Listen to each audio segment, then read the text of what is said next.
Une partie de la LFI se vautre dans l'antisémitisme, dans la haine des juifs la plus crasse, et leur volonté, c'est que les juifs partent en Israël. Faut pas du tout sous-estimer l'antisémitisme qui existe en France dans certaines communautés, notamment islamistes. C'est totalement irresponsable et inconséquent.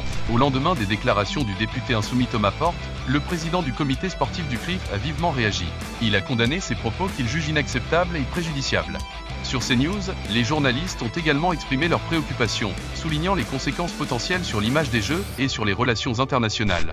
Je souhaitais que nous revenions sur ces propos tenus par ce député de la France Insoumise, qu'on commence malheureusement pour les mauvaises raisons à bien connaître, Thomas Porte, qui a dit ceci: je suis ici pour dire que non, la délégation israélienne n'est pas la bienvenue. On le réécoute. Nous sommes à quelques jours d'une échéance internationale qui va se tenir à Paris, qui sont les Jeux Olympiques.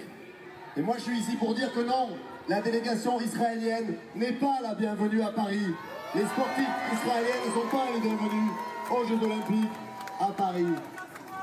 Et il faut utiliser cette échéance, tous les leviers que nous avons pour créer des mobilisations. À chaque fois, certains membres de la LFI tiennent des propos que l'on peut qualifier d'antisémites, et le lendemain, ils rétropédalent. Non, c'est comme Rima Hassan, elle nous dit quelque chose. Non, c'était une citation et vous n'avez pas compris la citation parce que vous êtes bête, vous ne savez pas lire. Et bien là, c'est exactement pareil.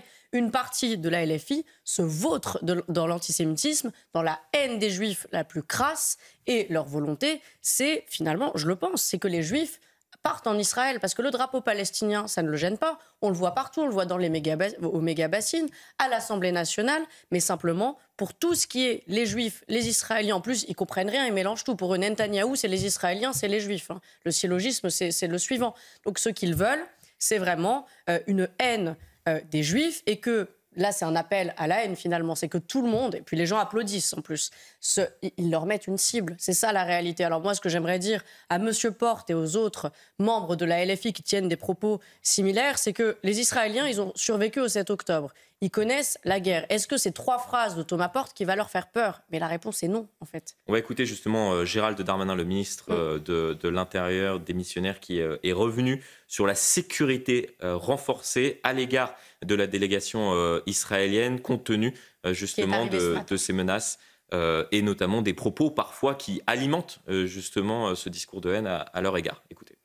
Je veux dire que ce député de la France Insoumise met une cible dans le dos à ces athlètes israéliens. Ces relents d'antisémitisme dans ses propos sont évidents. Il n'attaque pas la délégation nord-coréenne ou iranienne. Il attaque sciemment, parce qu'ils sont juifs, les athlètes israéliens. Je veux dire mon dégoût devant cela et la protection entière qu'auront les athlètes israéliens, comme tous les athlètes bien sûr, mais particulièrement eux, leur dire la bienvenue. Merci. Bien sûr, on est fiers qu'ils soient là aussi et qu'ils puissent faire du sport et pas dans une option politique de violence montrer quoi que ce soit qui n'est pas conforme au pacte républicain. Jamais, il y a un silence assourdissant aussi de leurs alliés au sein du Front populaire. On ne les entend pas énormément condamner non plus.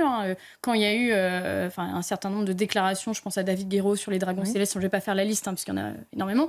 Écoutez, ça n'a pas empêché certains de s'allier avec eux. Donc ça m'amuse beaucoup de les voir aujourd'hui faire la fine bouche ou du moins condamner à demi-mot un certain nombre de déclarations, alors que ça ne les a absolument pas empêchés de s'allier là encore avec la France Insoumise. On écoute Manuel Bompard justement sur ces propos tenus par Thomas Porte. Je veux vous dire que c'est une position que nous avons déjà défendue, qui consiste à dire que face aux violations du droit international, qui sont reconnues d'ailleurs par les instances internationales de l'État d'Israël depuis maintenant plusieurs années, il est légitime de considérer que le comité international olympique pourrait prendre à l'égard de la délégation israélienne les mêmes décisions qu'elle a prises à l'égard de la délégation russe, c'est-à-dire il ne s'agit pas de dire que les athlètes ne peuvent pas participer, mais qu'ils pourraient participer sous bannière neutre. On va écouter le président de la commission sport du CRIF, Pierre Friedenreich. Imaginez à quel point c'est dévastateur dans la préparation d'une compétition comme celle-là, parce que les athlètes ne sont pas comptables de la politique israélienne. Ce sont des athlètes qui sont, depuis leur plus jeune âge, entraînés pour disputer une épreuve comme celle-là. Et les conditions dans lesquelles ils le font, ils vont la faire, c'est évidemment terrible. Et surtout, encore une fois, je serais à peu près certain que si nous menions un sondage pour essayer de mesurer j'allais dire, l'acceptation de ce qui se passe en Israël par les athlètes, vous seriez très surpris de le constater. Oui, en tout cas, les Français seraient très surpris de le mesurer. Et donc, encore une fois, c'est totalement irresponsable et inconséquent. Est-ce qu'il faut aller, comme le proposent certains récemment, par exemple Christian Estrosi, jusqu'à la dissolution de la France insoumise? Sur les propos de Thomas Porte, ils sont évidemment scandaleux. Ce député nous avait habitués à des outrances. Je rappelle que c'est ce même député qui avait mis sous son pied un ballon de foot à l'effigie du ministre du SOPT au moment de la réforme des retraites. Donc voilà, donc il est habitué à cette outrance, à cette démesure.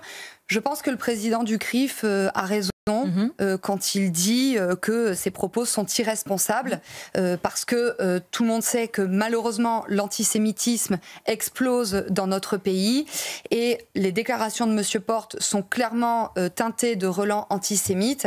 Et donc moi je comprends que 92% de nos compatriotes de confession juive estiment que la France insoumise fait monter l'antisémitisme dans notre pays. Donc je condamne ces propos avec la plus grande fermeté. Si jamais on ne fait rien, les paroles se transforment en actes. Il y a une enfant, on peut dire, une adolescente de 12 ans qui a été violée. Il y a eu des mots avant. Et quand on ne fait rien, eh bien, nous avons des actes de violence et parfois de crimes. Donc on est obligé de ne rien lâcher. Effectivement, vous avez raison. S'il y a une condamnation, peut-être qu'ils sont même capables d'en être fiers, au point où on en est. Oui, absolument. Et s'il y a un classement sans suite, ils vont dire, en fait, on veut nous brider pour rien. Donc on voit quand Mme Hassan, Mme Panot sont convoquées pour apologie du terrorisme, je dis bien convoquées, pas condamnées, mais elles sont très contentes, elles invitent tout le monde à venir les soutenir et elles ont beaucoup de soutien.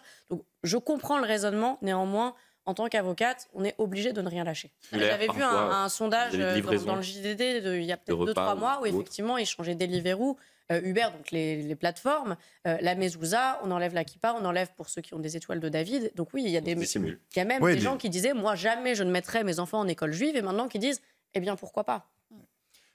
Et la deuxième chose par rapport à ça, la France insoumise, le mot irresponsable, je trouve, est mal choisi, parce que je pense qu'ils savent très bien ce qu'ils font, qu'ils sont responsables de leurs mots, il faut aussi le dire, mais qu'ils flattent. Oui, ils savent ce qu'ils disent. Ils savent ce qu'ils disent. Ils flattent certaines communautés en France qui pensent comme ça. Il ne faut pas du tout sous-estimer l'antisémitisme qui existe en France dans certaines communautés, notamment islamistes, où un discours proche de l'apartheid, presque finalement, est totalement validé. Pourquoi est-ce que ça a été décalé en Hongrie, ce match-là, qu'il n'y a pas eu de problème? C'est parce que aussi en Hongrie, il y a peut-être moins aussi de communautés islamistes qui manipulent, en tout cas, un discours antisémite prégnant. Mais c'est réel aussi. Il va falloir se remettre en question aussi sur ce qui se passe dans ces communautés pour qu'aujourd'hui, des discours politiques puissent être tenus ainsi, mais qui parlent à un certain nombre de personnes en France. Il ne faut pas du tout sous-estimer ça, je pense aussi. Israël a été victime le 7 octobre, ni plus ni moins. Ils ont une lecture toujours inversée qui est assez agaçante et de mauvaise foi. Le 7 octobre, Israël a été victime d'un pogrom et depuis cette date, Israël ne fait que de se défendre, d'une part pour la libération des otages, d'autre part pour assurer sa survie. Enfin, ils ont une grille de lecture qui est complètement inversée et ils inversent aussi le narratif. Donc oui, c'est une organisation terroriste et qui n'est pas légitime, contrairement à ce que dit Mme Hassan. Et on a du mal à voir le dessin politique qu'il y a derrière cela, peut-être cette stratégie de la conflictualité de justice, permanente. Parce que l'OJIE a intenté des actions contre eux, contre plusieurs députés, dès le 8 octobre. Pour l'instant, il n'y a aucune condamnation. Parce que la difficulté, c'est qu'ils flirtent toujours à la limite. Et s'il n'y a pas de condamnation, qu'est-ce qu'ils vont dire? Ils nous ont attaqués et on n'a rien. Donc on peut continuer. C'est ça la difficulté.